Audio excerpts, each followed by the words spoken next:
I'm founder and CEO at WebRTCventures. Here today at the HIMSS conference in Chicago, 2023. I'm on the tail end now of a long week of travel to various conferences and client visits, and just here for one day for the HIMSS conference in Chicago. Next year it'll be in Orlando in 2024 apparently. You know, Orlando's fine, but I love Chicago. I'll take Chicago any day. My wife's from here. We have a couple of team members and employees here in Chicago. I got to have dinner with them last night, see some blues. Always great to be here in Chicago. But the real reason I'm here is more about telehealth, about video in healthcare, seeing what's going on with WebRTC in that space right now. Our experience in telehealth and WebRTC goes back quite a bit. When in 2015, when we first started doing WebRTC work, our first application was a mental health care application.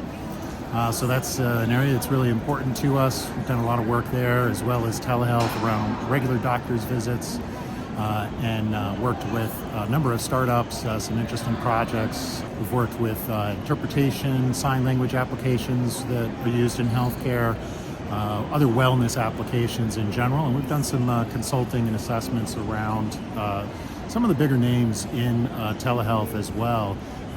Can't mention them by name, unfortunately, but they are here. The thing that's interesting for me, seeing WebRTC in healthcare now versus a few years ago when I was last able to attend a HIMSS conference, is it's changed quite a bit. It's not just about video and putting a camera on a medical cart and rolling it around. A lot of it is around video and AI now too. So a lot of remote patient monitoring solutions here, for example, being able to, maybe capturing that video via WebRTC, but then being able to use AI and machine learning to check, has the patient fallen out of the bed? So seeing a number of interesting demos and interesting use cases of using WebRTC to grab that video and then send it to an AI or ML service. One really interesting demo that I saw, company name is Anura, and they do a health monitoring application which they'll basically white label out to organizations, and I got to do a little demo of that. Got my a little healthcare scan on myself, just purely from video. It's able to look at the blood vessels under your skin and detect a lot of things. It's under still going through some FDA approval now, but it was interesting. I mean, it's blood pressure reading on me seemed pretty accurate. Told me that I do need to watch out for my cholesterol though, so I'm rethinking that deep dish Chicago pizza for tonight, unfortunately. Yeah, still a lot of really cool applications there. Also a lot of conversational AI, voice in healthcare type of applications here too, which is definitely an area of interest for us.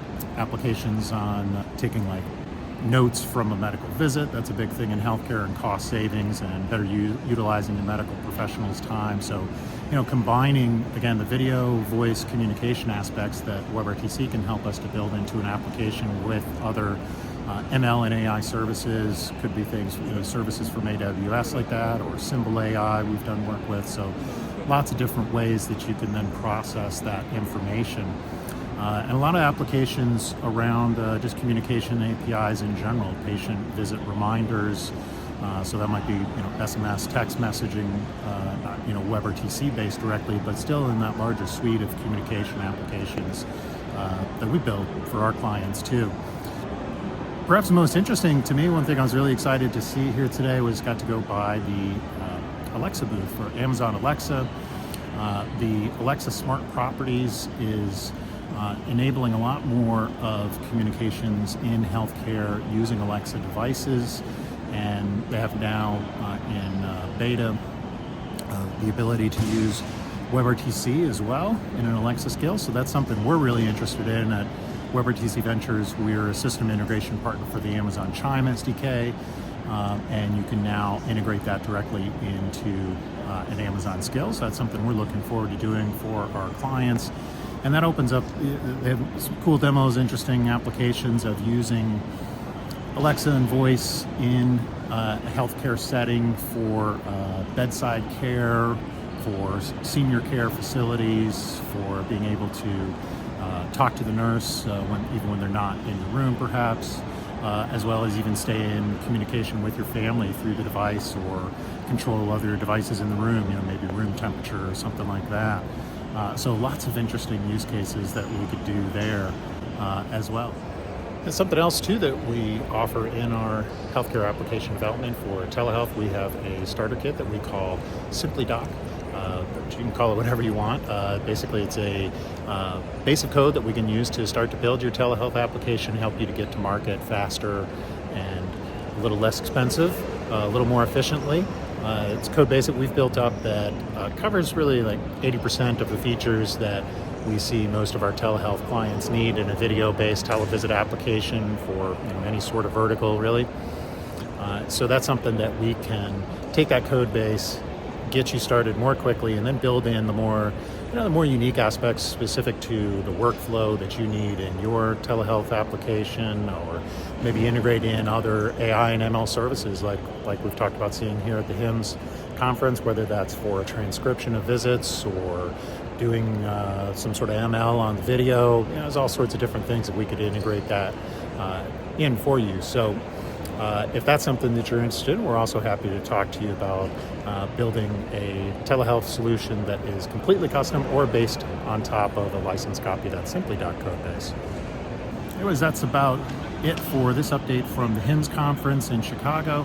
If any of this piqued your interest, we'd be happy to talk with you about your WebRTC or communication application, whether that's for healthcare or other verticals. Just visit us at WebRTC.ventures to learn more.